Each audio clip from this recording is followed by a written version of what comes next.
Scorpio, welcome to your September 2020 Love and General reading.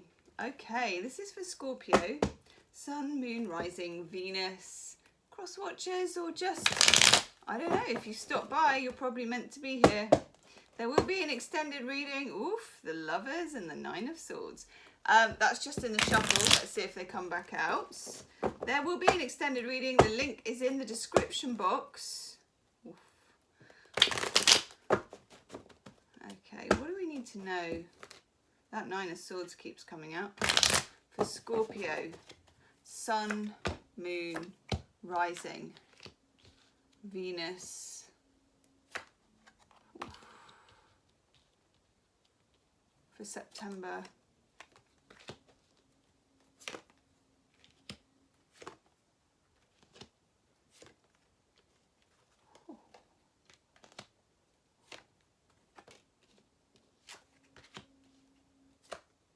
Wow.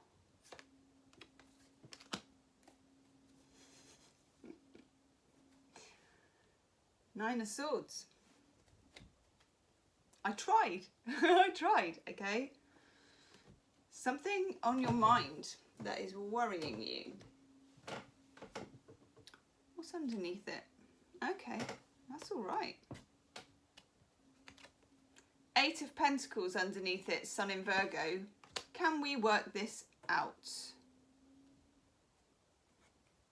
Notice with the Nine of Swords that the hands are tied. There is some sense of being tied up in a situation, of being stuck in something, of not being able to move forward or make your mind up about somebody. 1, 2, 3, 4. Scorpio. If this is a relationship for you, there is some element of a third party. Now, I don't necessarily mean a third person, you know, they're having an affair or anything like that, but there is something. It may not be as simple as that. Look, we've got all of the threes, all of them. That really never happens. Three of Cups, the Three of Wands, the Three of Pentacles. This is my most shuffled tarot pack as well. It's the one I use the most. And the Three of Swords. So we've got all of them.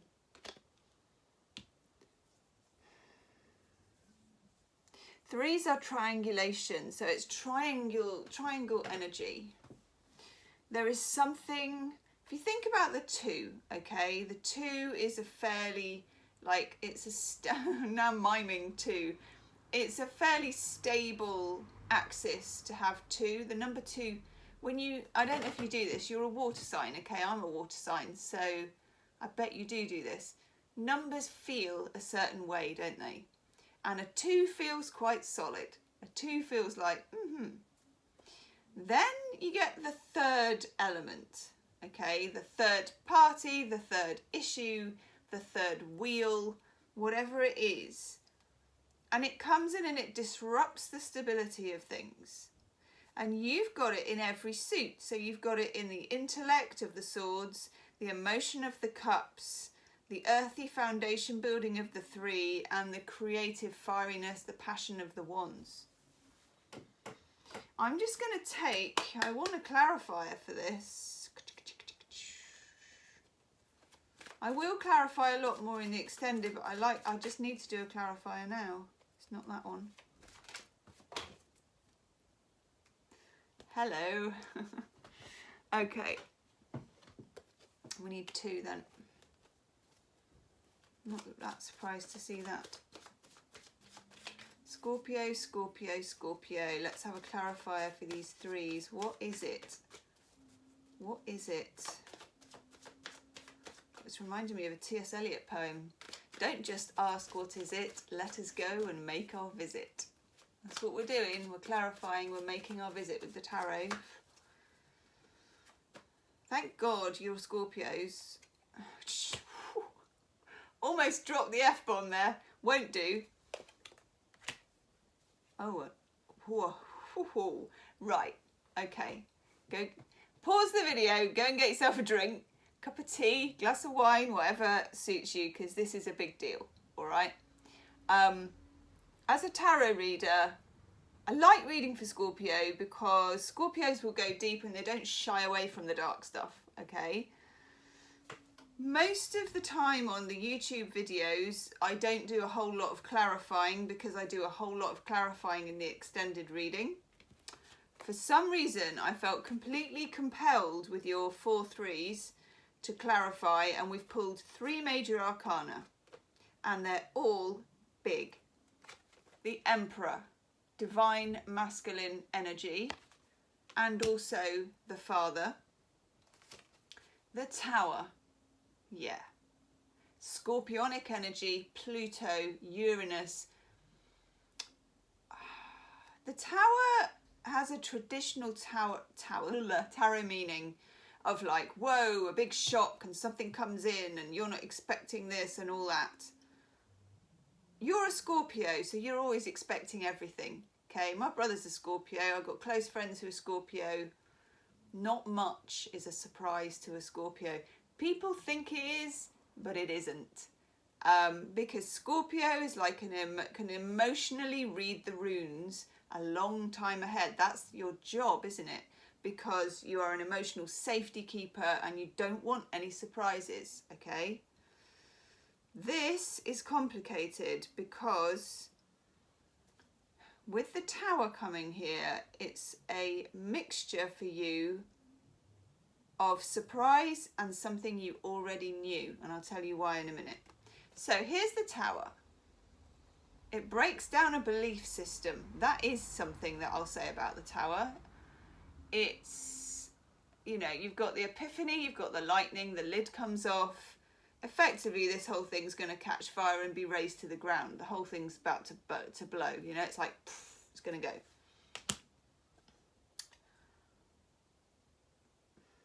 But it's, for you, the Tower's always a revelation. You get the epiphany with the lightning. But again, like I'm saying, it's something you already know about, which is quite strange. Then we get Judgment. Past, present and future, and the card of the resurrection. Something very sharply, or someone very sharply comes back into focus for you. Very much so. And I'll tell you why. Because on the table, I already had the Judgment card.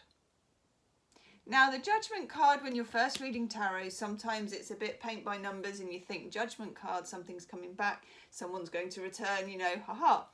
I don't always read it that way, because sometimes the Judgment card is about resurrecting your own past or something coming back that needs to be healed, or all kinds of things.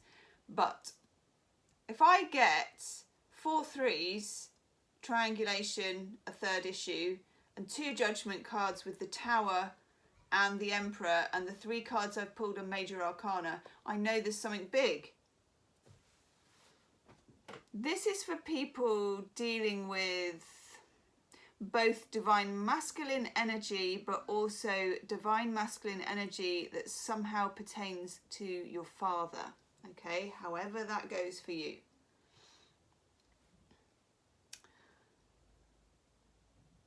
As for the astrology of this, I mean, the Emperor is Aries, okay, but I don't always associate the Emperor very strongly with Aries myself. I know they do on the tarot cards, but I do identify with it very much as masculine energy and father issues when I get 2 Judgments and an Emperor. You and a person, or a romantic relationship, which is perhaps slightly unstable or has been slightly unstable in some way, are going to be called upon to heal certain issues or things which have to do with issues that may have happened with your father in the past, or with a male authority figure, or in your own masculine energy. It's really, really interesting. Okay. We have that Nine of Swords, you know. The Nine of Swords is the wolf card, I call it, because it's what they call the wolf hour. I think it's 4 o'clock in the morning, the time when people die, you know, the time when people, I don't know about you, but if you wake up, or if you're a bit of an insomniac, or if you've got something on your mind, tends to be that you really lose it around 3 or 4 o'clock in the morning. You know, you wake up at 1 o'clock and there's still hope. You know, there's still hope. You're still sort of, either you can fool yourself it's a late night, or you've got time to go back to sleep. 3 or 4 o'clock in the morning, you're like, the ship has sailed. It's neither morning nor night. You know, we're in the sort of rhythms, or is it the circadian rhythms of the body are kind of low, and you get all sorts of difficult, bad thoughts kind of haunting you at that time. This is somebody, for some of you, this is a relationship with somebody who is, and this has come up for a few other signs actually, who has been absent, I think, or the relationship has been in some sort of suspension for some reason, and it could be to do with lockdown, because I also have the Five of Wands, which is a card about, you know, not amazingly deep things. It's about the niggles of who lives where, or who's got a job that takes them out of town, or, you know, all those kinds of red tape, boring bureaucratic reasons why something's going a bit wrong, not deep emotional reasons. You know, it's about commutes, it's about living, it's about parking tickets, it's about visas, it's all of those kind of red tape governmental things. So that might have contributed to this. But there's also another major arcana. We've got the Hanged Man, Neptune. There is another reason why, God, I can't even speak at the moment. Maybe you find it very hard to express your feelings to this person. That's what I'm getting. Clear as a bell. And this thing that happens with the Tower might change that for you. And I'll tell you why in a minute. So, Hanged Man energy. This is Neptune, okay? The Hanged Man is there for a reason, and there is a payoff, or there is a good reason why he's in suspension. There's also a good reason why he's upside down, because he's wanting the epiphany and the sense to go to his crown chakra. He's wanting clarity, and he can't get it at the moment, so he turns himself upside down voluntarily and hangs from his foot in this sort of yogic pose.